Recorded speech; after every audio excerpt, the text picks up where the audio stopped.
This is Larry Hayward, pastor of Westminster Presbyterian Church in Alexandria, Virginia. I appreciate all the birthday wishes I received last week, and I was excited but not surprised to hear the response to Reverend Evangeline Taylor's preaching. I understood her to have gifts in this area, and she joins a long list of people who, when they preach at WPC, preach well and to much appreciation from you all. Maggie and I spent 4 days in a house a family in the church had offered us on the eastern shore of Virginia.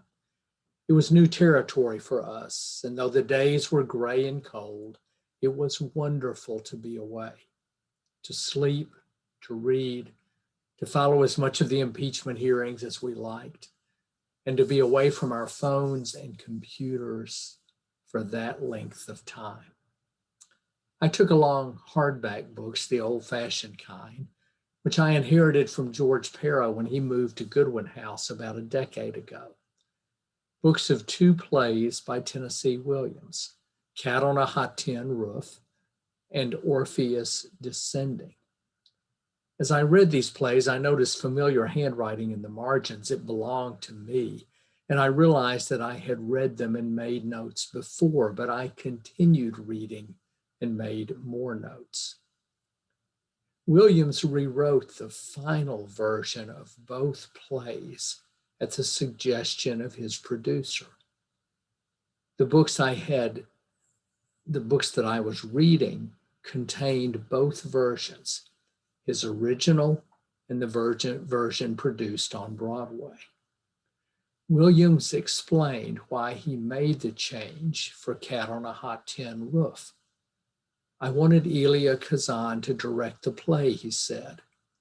And besides, he added, a failure reaches fewer people and touches fewer than does a play that succeeds.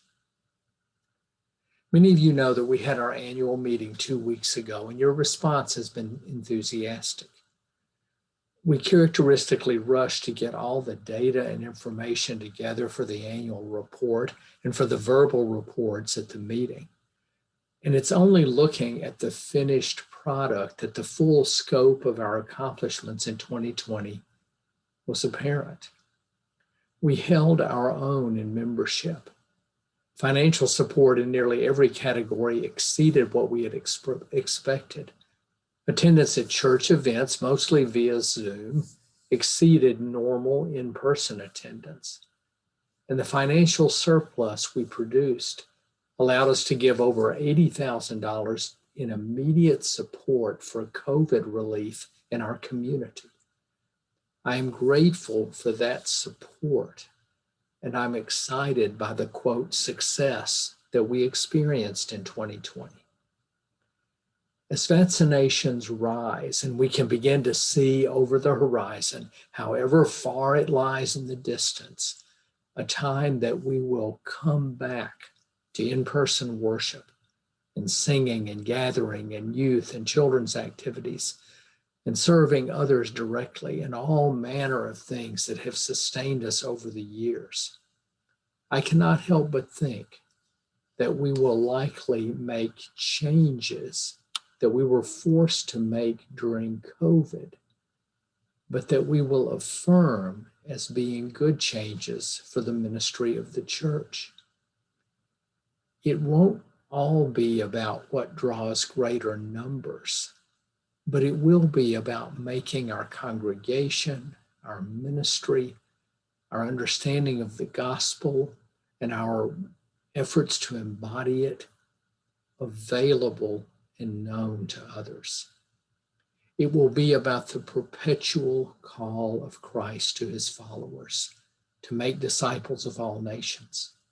It will be about making the invitation Christ extended to Simon and Andrew and what Philip extended to Nathanael come alive when they said, come and see, come and see. Like Tennessee Williams did with his plays, so we will likely do with some of our ministries and programs. Make change so that others may readily come and see. A failure reaches fewer people and touches fewer than does a play that succeeds. It will be nice, very nice, when we are able to say to friends and family, come and see. I look forward to that day. Amen.